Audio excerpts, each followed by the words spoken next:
Shalom, selamat malam, bertemu lagi dalam ibadah streaming dimanapun saudara berada.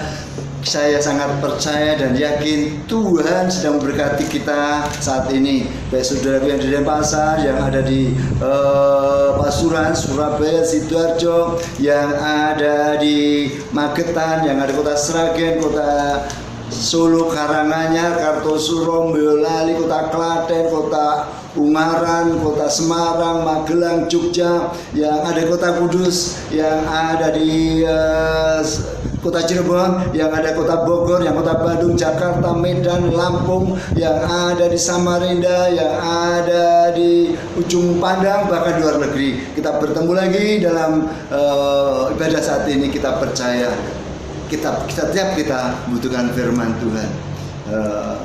Saat ini kita sedang masuk era namanya new normal. Bukan berarti saudara tidak normal, namun kita masuk ini namanya era new normal. Saudaraku, new normal. Apa yang harus kita lakukan saat ini dalam kondisi kita masuk dalam new normal ini? Sebagai ayat pendukung kita akan buka dalam 1 Korintus 9 ayat 24 sampai 27. Demikian firman Tuhan untuk kita saat ini. Tidak tahukah kamu bahwa dalam gelanggang pertandingan semua peserta turut berlari, tetapi bahwa hanya satu orang saja yang mendapatkan hadiah. Karena itu pelarilah begitu rupa sehingga kamu memperolehnya. Tiap-tiap orang yang turut mengambil bagian dalam pertandingan menguasai dirinya dalam segala hal. Mereka berbuat demikian untuk memperoleh suatu mahkota yang fana, tetapi kita untuk memperoleh suatu mahkota yang abadi. Sebab itu aku tidak berlari tanpa tujuan, dan aku bukan petinju sembarangan saja memukul, tetapi aku melatih tubuhku dan menguasai seluruhnya, supaya sesudah memberitakan Injil kepada orang lain, jangan aku sendiri ditolak. Saudaraku, apa yang harus kita lakukan dalam kondisi normal ini? Ya, tadi Paulus katakan bahwa kita harus meraih tujuan hidup.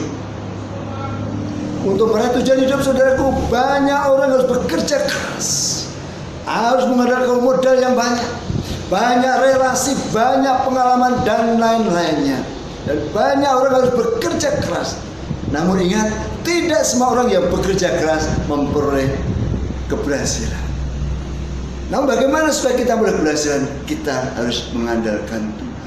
Nah, bagaimana untuk meraih tujuan hidup? Yang pertama, kita harus membangun kebiasaan yang positif. Kitab Daniel yang ke-6, di sana katakan, Daniel yang ke-6 ayat yang ke-11, demikian firman Tuhan untuk kita. Demikian didengar Daniel bahwa surat perintah itu telah dibuat. Pergi ke rumahnya, dalam kamar atasnya ada tingkap-tingkap yang terbuka ke arah Yerusalem. 3 kali sehari ia berlutut berdoa serta memuji Allah seperti yang biasa dilakukan.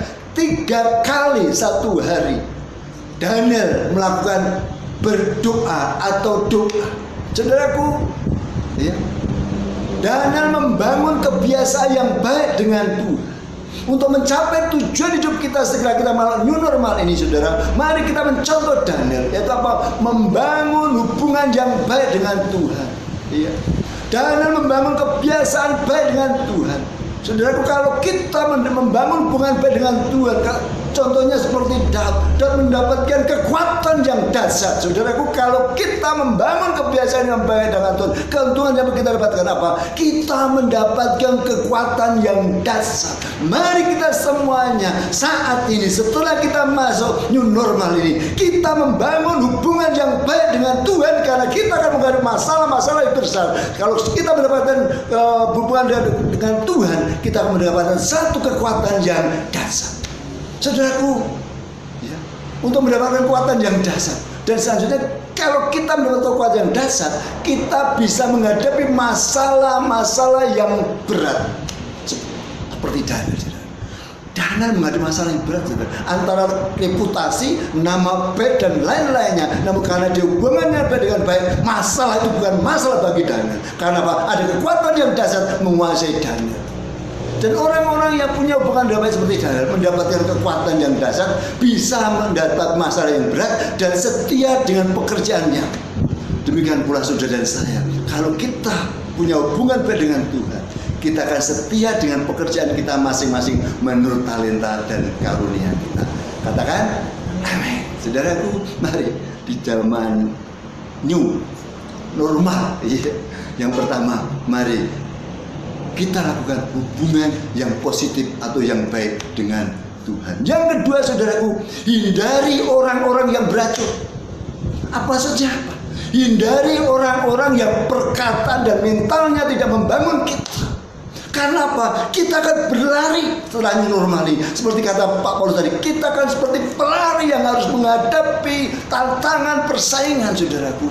Jangan, kalau bisa, ya, hindari orang-orang yang beracun, yaitu perkataan-perkataan dan mentalnya tidak membangun. Kenapa? Kita sedang akan berlari, persiapan berlari, siapa bertinju kalau bertinju, kalau perang sedang berperang. Dan saudara, hindari perkataan orang seperti itu. Dan jangan meyakini perkataan-perkataan negatif itu. Jangan sampai mengendam dalam hati kita, saudara. Seperti Gideon. Kenapa Gideon tidak bisa bangkit berdiri dengan iman dan kekuatannya waktu itu? Karena lingkungannya tidak mendukung, lingkungannya tidak memotivasi, lingkungannya ada ketakutan. Lingkungan itu akan menentukan saudara akan menjadi apa, saudara. Gideon, dia lingkungannya tidak membangun. Mari saudaraku, di dalam new era atau new normal ini, saudaraku, kita harus bersih paling tidak dengan lingkungan-lingkungan yang positif. Yang ketiga, saudaraku, yaitu melangkah dengan tujuan hidup. Filipi 3 ayat 10 dan 11. Filipi 3 ayat 10 dan 11. Demikian pula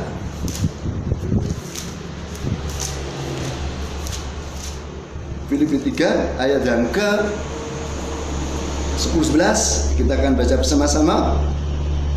Yang kukendaki ialah mengenal Dia dan kuasa kebangkitannya dan bersekutuan dalam penderitaannya, di mana aku menjadi serupa dengan Dia di dalam kematiannya, supaya aku akhirnya beroleh kebangkitan dari antara orang mati. Saudaraku, ya. Artinya apa, saudaraku?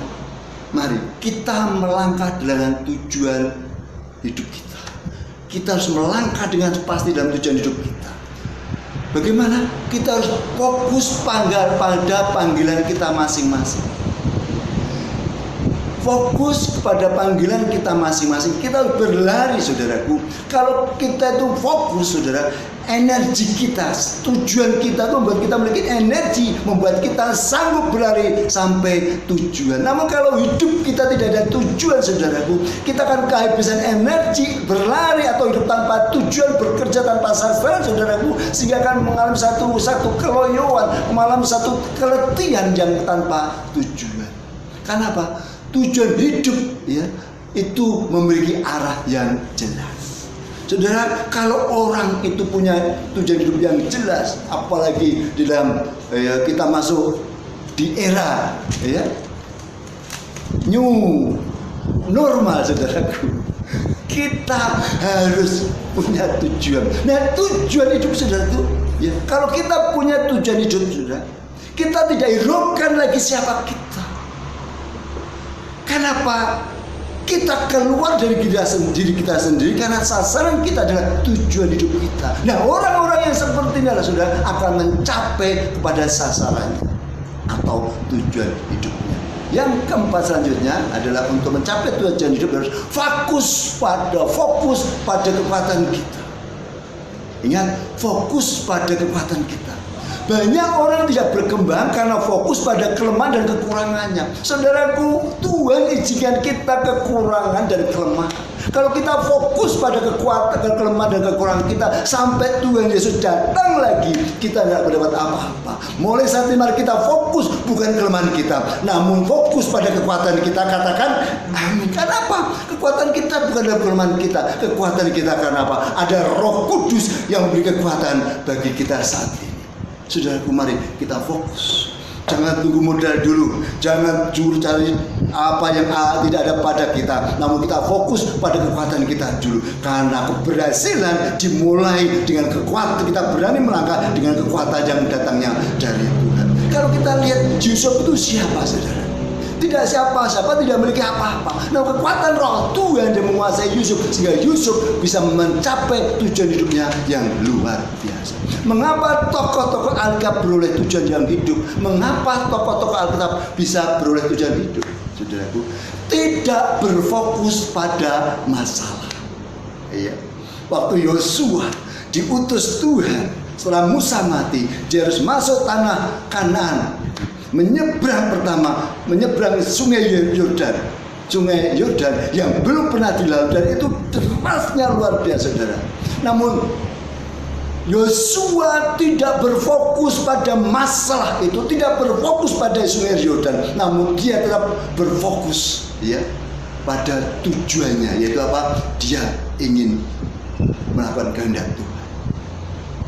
Waktu dia masuk ke tanah Yeriko, menghancurkan tembok Yeriko, dia tidak berfokus pada tembok Yeriko. Tembok Yeriko itu lebarnya, itu di atasnya itu tuh lari 7 kereta bisa. Sudah bayangkan 7 kereta ditarik 11 kuda luasan.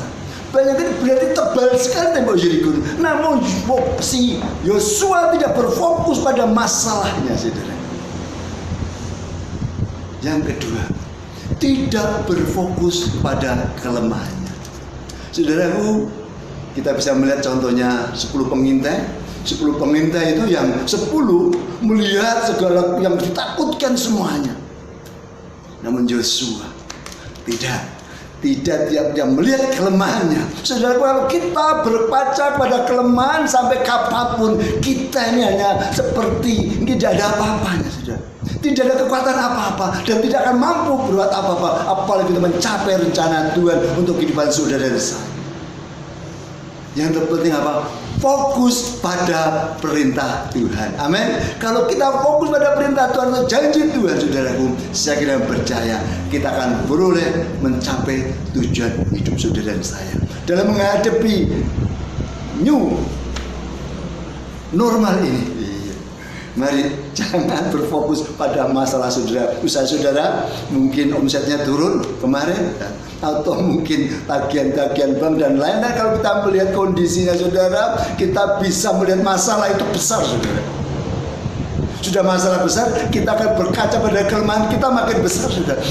Dan kalau dalam itu kita tidak fokus pada Tuhan, dan akhirnya kita tidak menjadi apa-apa, tidak pernah melihat apa-apa, dan akhirnya kita akan menjadi tontonan, menjadi penonton melihat kemuliaan Allah. Mulai malam hari ini Tuhan ingatkan kita di era new normal ini, mari jangan berfokus pada masalah, jangan berfokus pada kelemahan kita. Mari kita berfokus pada perintah Tuhan atau janji Tuhan. Kita akan mendapatkan apa yang sudah kumpulkan saat ini. Sudah perlu apa? Halo? Perlu apa? Jadi kesempatan di new normal ini kita akan mencapai tujuan hidup kita. Mari kita masuk dalam doa. Tuhan, terima kasih malam hari selesai sudah menyampaikan kebenaran firman-Mu, namun kami percaya Kau akan bekerja lebih dahsyat lagi, Tuhan. Kau ambil satu persatu setiap orang-orang yang mendengarkan firman Tuhan, dimanapun mereka berada, kondisi apapun berada, biar di dalam di era new normal ini mereka bangkit meninggalkan masa lalu dan lari kepada tujuan sesuai dengan apa yang kehendaki bagi masing-masing, Tuhan. Sehingga kami hidup ini ada tujuan sesuai dengan rencana-Mu. Terima kasih Tuhan, di dalam nama Yesus kami berdoa dan syukur. Haleluya.